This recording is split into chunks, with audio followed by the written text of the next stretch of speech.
In July, disaster struck the U.S. Navy once again. The USS New Orleans, an amphibious transport ship, suddenly caught fire while operating near Okinawa. Flames tore through compartments, thick black smoke billowed across the decks, and sailors raced to fight back the blaze. Japanese Coast Guard vessels rushed to assist, blasting water across the hull. It took hours of coordinated effort to contain the inferno. But here's the shocking truth. This wasn't war. There were no missiles, no enemy submarines, no hostile attacks. This was just another fire, another failure. And for those who know the state of the U.S. Navy, it wasn't surprising at all. It was a warning sign, because the USS New Orleans isn't just any ship. It's one of only a handful of amphibious transport vessels left in America's fleet. These ships are the backbone of the Marine Corps, the workhorses that carry troops, armored vehicles, helicopters, and weapons directly into battle. Without them, Marines can't fight. Without them, America loses one of its most powerful military tools, the ability to project force anywhere in the world at a moment's notice. And yet, right now, nearly half of these ships can't even leave port. Think about that. Imagine your local fire department, but half the trucks don't run. Imagine calling 911 and they tell you, "Sorry, we don't have the equipment ready today." That's the situation for the U.S. Navy's amphibious fleet. And it's not just embarrassing, it's dangerous. This latest fire is part of a pattern. Just a few years ago, the USS Bonhomme Richard, another amphibious assault ship, caught fire in San Diego. That blaze burned for 4 days straight. Hundreds of sailors and firefighters poured in to stop it. But in the end, the ship was a total loss. Billions of dollars destroyed in peacetime. An entire vessel lost without a single shot fired. Then there's the USS Boxer, which has spent months in maintenance delays, plagued by mechanical failures. The USS Ashland repeatedly sidelined. Ship after ship, fire after fire, breakdown after breakdown. Each one taking years to fix, if they're ever fixed at all. So what's really going on? The Navy's own reports admit it. Amphibious ships have some of the worst readiness rates of any vessels in the fleet. Engines fail. Power systems short out.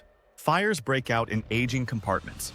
And when these ships do finally limp into shipyards for repair, the work takes far longer than planned. What should take 6 months drags on for over a year. Why? Because America's shipyards are overbooked, understaffed, and struggling to keep up with decades of neglect. Many of these vessels are 30 to 40 years old. They were never built to last this long. But the replacements? They aren't coming quickly enough. Congress has delayed funding. Shipbuilding programs crawl forward at a snail's pace. Every year, the gap grows wider. And while America falls behind, China surges forward. In the past decade, China has launched brand new amphibious assault ships at a speed the US can't match. Some of them are nearly the size of aircraft carriers. They're capable of carrying thousands of troops, fleets of armored vehicles, and squadrons of helicopters and drones. Their mission is clear: prepare for the day when China wants to seize Taiwan. Military analysts warn that within the next decade, China's amphibious fleet may not only rival America's, it could outnumber it. In a showdown over Taiwan or the South China Sea, the US could find itself dangerously outpaced in the very mission it once dominated. Let me pause here and ask you, what do you think? Should the US invest billions more to rebuild this fleet? Or are amphibious invasions a thing of the past? Drop your thoughts in the comments. And if you're new here, this is Wolfgang's Daily Bite, where we break down the world's biggest stories into simple, sharp insights. Hit that like button and subscribe so you don't miss what comes next. Now, let's dig even deeper. The Marine Corps is undergoing a massive transformation. They call it Force Design 2030. The idea is to create a lighter, faster, more mobile force designed specifically for the Pacific. Instead of relying on heavy tanks and long convoys, the Marines are shifting toward island-hopping strategies, deploying small, agile units that can set up missile batteries and strike before the enemy even knows they're there. It's a bold plan. It's tailor-made for countering China's influence in the Pacific. But here's the catch. It all depends on amphibious ships. Without them, the Marines can't move. They can't hop islands. They can't set up forward bases. In short, the entire strategy collapses. So when a ship like the USS New Orleans burns, it's not just a maintenance issue. It's a direct threat to America's military future. And here's the part nobody in Washington wants to say out loud. Rivals like China and Russia are watching closely.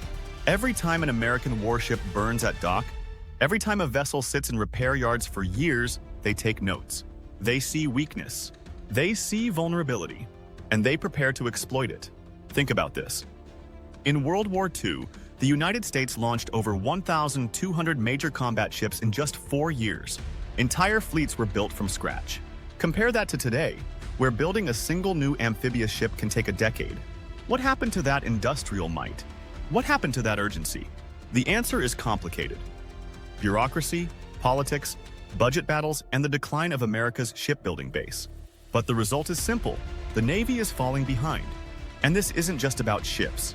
It's about deterrence. It's about whether the United States can convince its rivals that it's ready for war, so that war never has to happen. Because if China believes the US can't project power in the Pacific, that makes a move on Taiwan far more likely. The fire aboard the USS New Orleans may not have killed anyone. It may not have sunk the ship, but it sent a message.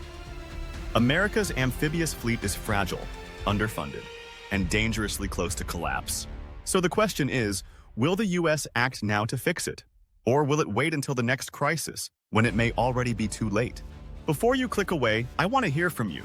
Do you think America should double down on its amphibious fleet? Or should the Marines move away from this outdated model of warfare? Let me know in the comments. And if you found this breakdown helpful, hit that like button. It really helps more people see these videos. Subscribe to Wolfgang's Daily Bite for more stories like this, where we cut through the noise and get straight to the point.